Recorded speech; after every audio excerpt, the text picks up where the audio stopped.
লোকসভা ভোটের আগে শাসক শিবিরে ধাক্কা, দলীয় মুখপাত্রের পদ ছেড়ে বিস্ফোরক কামাল হোসেন। রাজ্যের সংখ্যালঘুরা হয়রানির শিকার দাবি করেছেন তিনি। দলকে বলেও কোনো কাজ হচ্ছে না, এক রাশ ক্ষোভ উগরে দিলেন কামাল হোসেন।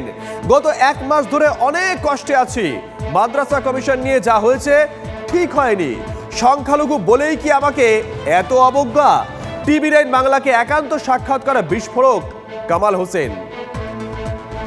কেন অবজ্ঞা মনে হলো? আমি যদি একটা SMS করি আপনাকে, সেই SMS যদি আপনি সিন না করেন তাহলে এটা কি বোঝায়? অবজ্ঞা তো বটেই। এবং একাধিকবার দিয়েছি, 2-3 জনকে একাধিকভাবে দিয়েছি, এইটা একটু দেখা হোক, একটু দেখা হোক। কারণ সংখ্যালঘু ছেলেমেয়েরা বিভিন্নভাবে তারা একটু ক্ষিপ্ত হয়ে আছে। তাহলে মাদ্রাসা সার্ভিস কমিশন একটু দেখা হোক, একটু আলোচনা করলেই এটা পথটা বার হয়ে আসবে। তাদের মনের মতো না হতে পারে, কিছুটা হতে পারে তো না, তাই এটাকেই মানুষ অবজ্ঞা বলবে না, তা কী বলবে? স্কুল সার্ভিস কমিশনের ছেলেমেয়েরা ধর্নায় আছে, তাদের ডাকছে, তাদের কাটছে কেন? মাদ্রাসা সার্ভিস কমিশনের ছেলেমেয়েরা তো এদিক ওদিক যাচ্ছে, তাদের মারপিট খাচ্ছে, মারছে, তাদের এই করছে, তাদের সঙ্গে একটু কথা বললে কি হতো? তারা আমার কাছে আসছে, এসেই বলছে আপনার জন্য এইসব ঘটছে, আপনার জন্য এইসব ঘটছে। কিন্তু আপনি বলুন, তাহলে এই যে কষ্ট দুঃখ নিয়ে আমি থাকবো কি করে?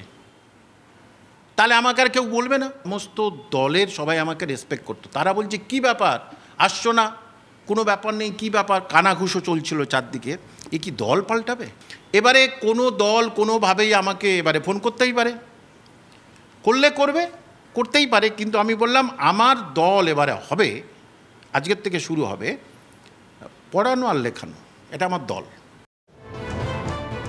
তৃণমূল মুখপাত্রের পদ ছাড়ার ঘোষণা কামাল হোসেনের। কামাল হোসেনের ঘোষণায় রাজনৈতিক মহলে শোরগোল। রাজ্য সরকারকে কটাক্ষ বিরোধীদের। এখন বিবেকের দংশনে ভুগছেন সংখ্যালঘুরা। মন্তব্য শঙ্কর ঘোষের। বুঝতে এত দেরি হয়ে গেল? রাজ্যকে খোঁচা দিয়ে প্রশ্ন নওশাদের। একমাত্র সংখ্যালঘু মুখপাত্র কামাল হোসেন, তিনি আমি জানি না, হয়তো অনেকটা পরে তেনার বিবেকে দংশন হয়েছে, অনেক আগে দংশন হওয়া দরকার ছিল। কামাল সাহেব এতদিন পরে যে বুঝতে পারছে তৃণমূল কংগ্রেসের ভিতরে কি আছে আর প্রকাশ্যে কি আছে সেটা বুঝতে পারছে, ঠিক হাতির দাঁতের মতো। তৃণমূল কংগ্রেস যেটা দেখায় সেটা নয়, ভিতরে কি আছে সেটা বুঝতেই পারছে কামাল হোসেন সাহেব। ওনার যে এই যে বিবেকের দংশন এবং বিবেক দর্শন, এই দুটোই আমার মনে হয় ভারত, আমাদের পশ্চিমবঙ্গে যারা সংখ্যালঘু মানুষরা রয়েছেন তাদেরও একই ধরনের বিবেকের দংশন হচ্ছে। সংখ্যালঘুরা এই রাজ্যে যদি কারো দ্বারা সব থেকে বেশি প্রতারিত হয়ে থাকে সেটা হচ্ছে তৃণমূল কংগ্রেস। এদিকে সকাল থেকে একেবারে ফুল ফর্মে ইডি। ভোটের মুখে এর আগে আমরা দেখেছিলাম শিক্ষক নিয়োগ, রেশন, বিভিন্ন তদন্তের ক্ষেত্রে ময়দানে নেমেছিল ইডি সিবিআই। এবার ফোকাসে 100 দিনের কাজ। 100 দিনের কাজে দুর্নীতির শিকড় ছুঁতে ব্যাপক অভিযানে ইডি। জেলায় জেলায় রাজ্য সরকার অফিসারদের বাড়িতে হানা ইডি আধিকারিকদের। দুর্নীতির শিকড় ছুঁতে WBCS স্তরে ইডি হানা। মজুরি বন্টনের দায়িত্বে থাকা সরকারি কর্মীদের বাড়িতেও তল্লাশি।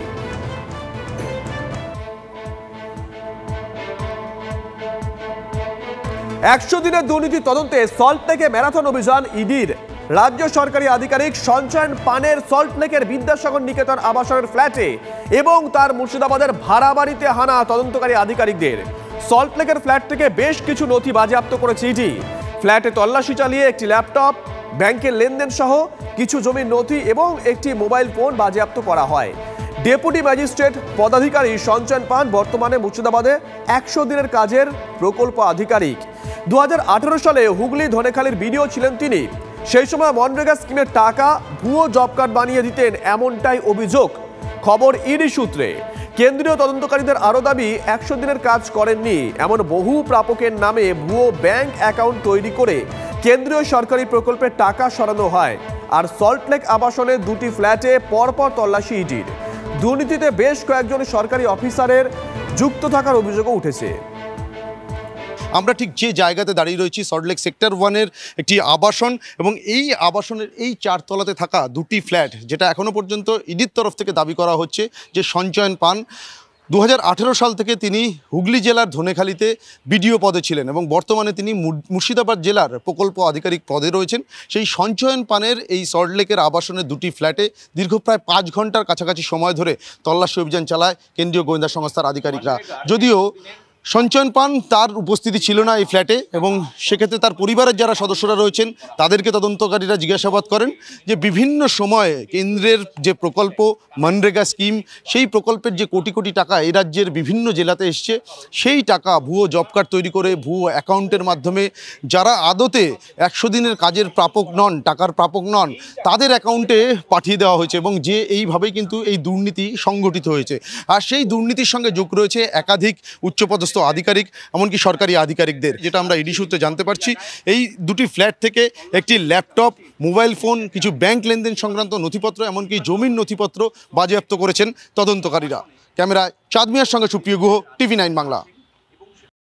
তারা জিজ্ঞেস করেছেন, যা যা জানতে চেয়েছেন আমি সম্পূর্ণ সহযোগিতা করেছি, সব কিছু বলেছি। তারপরে তারা 100 বার আমি আমার সঙ্গে কোনো আমার ত্রিসীমানায় কথা দুর্নীতি আমার খুঁজে পাওয়া যাবে না। সুতরাং এ ব্যাপারে আমি অত্যন্ত কনফিডেন্ট এবং তারা এখান থেকে কোনো কিছুই সিজ করে। রবীন্দ্রনাথদের সঙ্গে আমার কোনো সম্পর্ক নেই, কোনো সম্পর্ক না। ওনার আমার কাছে একটা বিষয় নিয়ে জানতে চেয়েছিলেন, যা যা জানতে চেয়েছেন দিয়ে দিয়েছি। এদিকে কলকাতা থেকে সকাল সকাল শুধু ঝাড়গ্রামে পৌঁছে যান ইডি আধিকারিকরা। ঝাড়গ্রামের বাছুরডুবা হাউজিং ব্লক বি সরকারি আবাসন অভিযান। শুভ্রাংশু মণ্ডল নামে WBCS এর এক আধিকারিকের বাড়িতে পৌঁছে যান ইডি অফিসাররা। সূত্রের খবর, জাতিগত শংসাপত্র দুর্নীতি সংক্রান্ত অভিযোগে ইডির এই হানা। আগে মুর্শিদাবাদে তপশিলি জাতি উপজাতি শংসাপত্র দেওয়ার দায়িত্বে ছিলেন এই শুভ্রাংশু বাবু। যেহেতু যাদের শংসাপত্র থাকে তারা মনরেগায় অগ্রাধিকার পান, তাই শুভ্রাংশুর ভূমিকা ইডি র্যাডারে।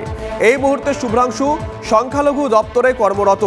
ঝাড়গ্রাম থানার আইসি ইডি অভিযান নিয়ে খোঁজখবর নিতে পৌঁছে যান। তাকে বাধা দেয় কেন্দ্রীয় বাহিনী। কেন এই অভিযান? কাগজপত্র দেখতে চান তিনি। ইডি আধিকারিকরা নথি দেখানোর পর চলে যান ঝাড়গ্রামের আইসি। আমরা এই মুহূর্তে রয়েছি ঝাড়গ্রামের বাছুরডোবার যে সরকারি আবাসন রয়েছে শুভ্রাংশু মণ্ডলের বাড়ির সামনে। আমরা বহুবার শুভ্রাংশু বাবুকে ডাকার চেষ্টা করেছিলাম যে ইডি অফিসাররা কি জিজ্ঞাসাবাদ করছিলেন, কি সংক্রান্ত বিষয় জিজ্ঞাসাবাদ করছিলেন জানার চেষ্টা করেছিলাম, কিন্তু ভেতর থেকে কোনো রকমভাবেই দরজা খোলা হয়নি এবং বলা হচ্ছে সকাল 8টা থেকে যে আধিকারিকরা এসেছিলেন তারা জিজ্ঞাসাবাদ করে যাচ্ছিলেন এবং শারীরিকভাবে তিনি অনেকটাই অসুস্থ হয়ে পড়েছেন, তাই তিনি দরজা খুলছেন না এবং বলছেন পরবর্তী সময়ে তিনি জানাবেন। আমরা বহুবার জানার চেষ্টা করলেও কোনো সদুত্তর পাইনি এবং কিছুক্ষণ আগেই এখান থেকে ইডি আধিকারিকরা তারা বেরিয়ে গিয়েছেন এবং তারা যেটা জানাচ্ছেন যে তারা যা যা জানতে চেয়েছেন তারা কিছু সদুত্তর পেয়েছেন এবং বিস্তারিতভাবে তারা কোনো কিছুই জানাতে চাইছেন না। ঝাড়গ্রাম থেকে ক্যামেরায় দীপঙ্করের সাথে গয়াদণ্ডপাট, টিভি 9 বাংলা। এদিকে মুর্শিদাবাদেও ইডির অভিযান। বহরমপুরে এক পঞ্চায়েত কর্মীর বাড়িতে ইডি, রথিনদের বাড়িতে অভিযান। দুর্নীতির কারণেই রথিনদের চাকরি খোয়ান। পঞ্চায়েতের এক্সিকিউটিভ অফিসার ছিলেন তিনি। পঞ্চায়েতের দুর্নীতির কারণে চাকরি চলে যায় বলে সূত্রের খবর। সূত্রের আরও খবর, এর আগে একাধিকবার এই বাড়িতে বিভিন্ন বিষয়ে বিভিন্ন তদন্তকারী সংস্থার সদস্যরা পৌঁছেছিলেন।